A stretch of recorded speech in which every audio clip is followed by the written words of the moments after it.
Hi there, in this video we are going to learn about dual access chart. Let's just change it to continuous value. Then I'm going to put over my box ratios Canada and budget.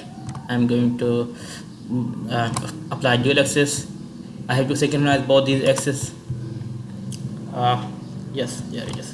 And then I can remove this. If you want, you can keep it. As these charts are independent, I'm going to change one to bar chart and change it to a bar chart, and then change its size to somewhere around here, not this one. Yeah, no way.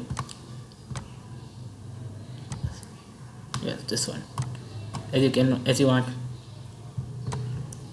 Okay, this is done.